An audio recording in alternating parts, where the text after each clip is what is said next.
Talita Aryani from Islamic Junior High School, Irsyadul Watan, Barua Gunung, 50 Kota, West Sumatra. As a participant in the race Islamic Speech National Level organized by Insan Cendekia Boarding School, 50 Kota, West Sumatra. Alhamdulillahi Rabbil Alamin, arsala rasulahu bil huda wa dinil haq liyuzrahu ala dini kulli wa kafa billahi syahida. Amma ba'd. Puji dan syukur marilah kita ucapkan kepada Allah Subhanahu wa Ta'ala yang telah memberikan kita semua kesempatan sehingga kita telah dapat mengikuti acara ini walaupun hanya lewat virtual saja.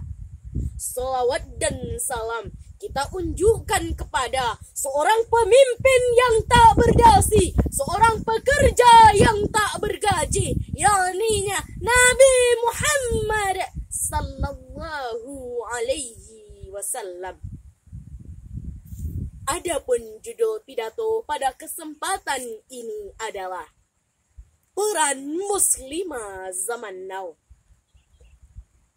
Tidak asing bagi orang-orang untayan kata zaman now, istilah yang seringkali menggema di telinga, sudah viral sekali akhir-akhir ini, khususnya di Indonesia.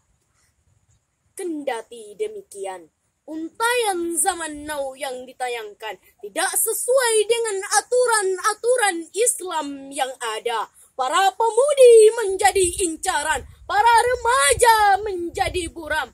Problematika publik sedang merasakan riuhnya mengenai perkembangan anak muda zaman sekarang atau istilahnya zaman now. Semua media sosial, baik cetak maupun publik, seperti menertawakan suramnya masa depan mereka. Istilah zaman now menjadi booming dalam berbagai kesempatan dan kondisi, serta kerap disandingkan dengan berbagai kata, salah satunya Muslimah Zaman Now, yang secara harfiahnya menurut ilmu linguistik memiliki arti Muslimah masa kini.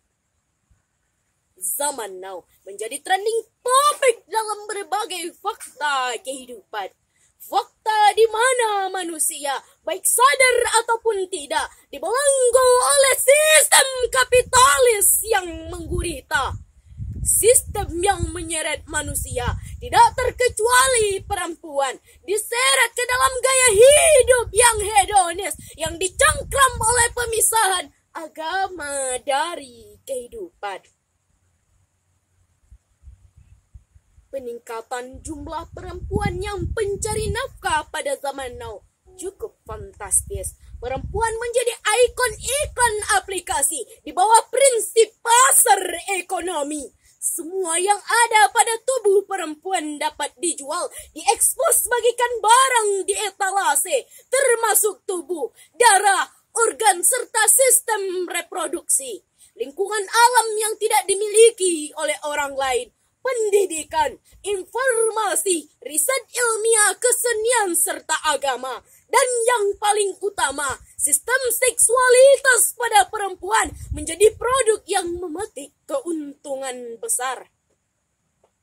Kondisi ini menggambarkan bagaimana perempuan, tidak terkecuali kaum muslimah, yang posisinya telah dimuliakan oleh Islam ke dalam jurang kehinaan. Kapitalisasi menjadi sangat eksploitatif dan menjerat. Lalu, masihkah kita berharap kepada penjerat-penjerat yang telah melibas norma kemuliaan yang ada pada diri perempuan? Sedangkan Islam telah menyemat kuat martabat hebat di dalam diri perempuan. Dan Islam menuntun perempuan mulia untuk menjadi muslimah dengan berbagai peran yang ada pada dirinya.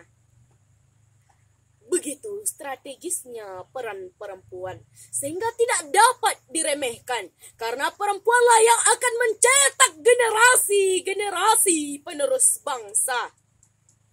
Dan muslimah-muslimah zaman now lah yang harusnya paham dengan peran-perannya pada jagat dunia zaman now dalam melahirkan generasi-generasi zaman now.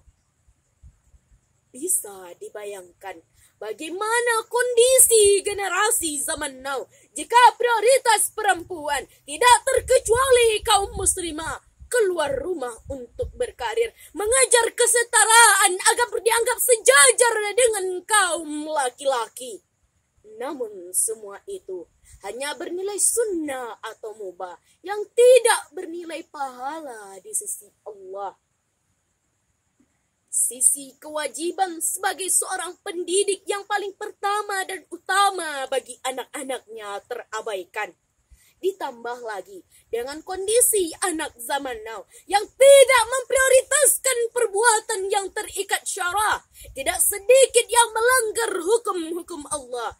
Hal ini ditopang oleh sistem yang tidak berpihak kepada Islam, yaitu kapitalis sekulerisme yang membolehkan tanpa ada larangan. Jadi wajar jika kita melihat kondisi zaman now sangat rusak. Sesungguhnya jauh sebelum zaman now atau zaman old sudah banyak fakta bagaimana Islam mengatur perempuan sesuai dengan fitrahnya sebagai wanita. Tidak ada paksaan, namun Islam menuntun muslimah menjadi termuliakan dalam mencetak generasi-generasi hebat serta mulia pada saat perempuan kembali kepada fitrahnya sebagai bentuk ketakwaan kepadanya. Janganlah muslimah kembali kepada primitif dan penuh dengan kejahiliaan. Bercerminlah kepada perempuan-perempuan pada masa Rasulullah yang tidak pernah berhenti untuk memberikan kontribusi, peran serta tanggung jawabnya sesuai dengan koridor Islam, serta mereka berlomba-lomba dalam meraih kebaikan. Sosok Khadijah radhiyallahu anha, Aisyah radhiyallahu anha, Fatimah radhiyallahu anha, dan Nusaybah radhiyallahu anha, dan sosok-sosok sahabiah lainnya yang tidak pernah alfa untuk belajar dan bertanya kepada Rasulullah agar layak menjadi sosok makhluk, yaitu sebagai khairu ummah.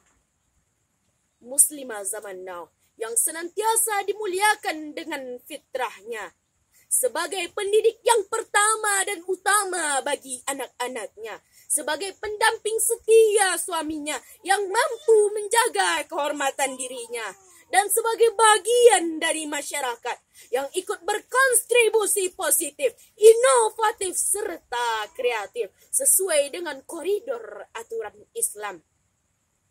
Muslimah zaman now harus berjuang mengembalikan posisi khairu ummah. Tentunya semua itu akan terjadi apabila muslimah digelorakan sebagaimana saat Islam menaungi. Dan peran tersebut harus difahami dengan sifat qanaah serta istiqamah. Dan peran yang akan menyelamatkan Islam serta generasi-generasi Islam. Dan peran tersebut yang pertama, muslimah yang senantiasa menghambakan diri kepada Allah adalah muslimah yang berilmu pengetahuan serta yang berakhlak mulia. Dan yang kedua, muslimah sebagai pendidik yang utama dan pertama bagi anak-anaknya. Dan muslimah akan takut apabila mengabaikan peran ini, sebagaimana firman Allah dalam Al-Quran surah An-Nisa ayat yang ke-9 yang berbunyi, A'udzu billahi minasyaitonir rajim. Bismillahirrahmanirrahim. Wal yakhshal ladzina الذين لو تركوا من خلفهم ذرية ضعافا خافوا عليهم وليتقوا الله وليقولوا قولا شديدا صدق Allahul Azim, yang artinya aku berlindung kepada Allah dari godaan syaitan yang terkutuk dengan menyebut nama Allah yang Maha Pengasih lagi Maha Penyayang. Dan hendaklah takut kepada Allah orang-orang yang sekiranya meninggalkan anak-anak yang lemah di belakang mereka karena khawatir akan kesejahteraannya. Dan hendaklah mereka bertakwa kepada Allah, dan hendaklah mereka mengatakan perkataan yang benar. Maha benar Allah dengan segala firman-Nya. Wajarlah jika kita membaca dan mendengar sejarah di balik suksesnya para pejuang-pejuang Islam, ulama-ulama Islam, serta perawi hadis yang hasil karyanya masih bisa kita manfaatkan saat ini. Karena mereka terlahir dari perempuan muslimah yang menjalankan peran-peran tersebut secara paripurna. Para ibu pencetak generasi sekali bersahabat Abu Bakar radhiyallahu anhu, semoga Allah meridhoi, Umar radhiyallahu anhu, Utsman radhiyallahu anhu, Ali radhiyallahu anhu, Salahuddin al-Ayyubi dan Muhammad al-Fatih serta ulama-ulama syarif lainnya. Semoga kasih sayang Allah selalu untuk mereka. Bukan pencetak generasi penikmat lezat dunia yang melahirkan generasi-generasi pemabuk, penjudi, penzina, serta yang gemar kepada maksiat dan jauh dari jalan amal akhirat. Na'udzubillahi min zalik. Jika sudah banyak faktanya bahwa perempuan sudah keluar dari fitrahnya, maka saat ini adalah saat untuk perempuan, tidak terkecuali kaum muslimah, untuk kembali kepada fitrahnya sebagai perempuan, pencetak generasi yang akan melahirkan kesatria seperti Muhammad al-Fatih, Salahuddin al-Ayyubi, serta ulama-ulama syarif lainnya. Tentunya semua itu harus dibarengi dengan ilmu yang mumpuni serta memahami percaturan kehidupan dari sisi manapun, baik dari ekonomi, sosial, pemimpin, dan politik, agar hidup yang dibelenggu oleh busuknya sistem kapitalis dan racun-racun sekuler dapat diurai dan dilawan dengan kekuatan. Muslimah yang kembali kepada fitrahnya adalah muslimah yang memahami bahwa tugasnya adalah ma'bud ilallah, yang bertugas untuk mengemban dakwah Islam, bertujuan untuk menyadar dan mengajak manusia untuk mengembalikan kejayaan Islam yang sebagaimana telah Allah janjikan kemenangannya. Assalamualaikum warahmatullahi wabarakatuh.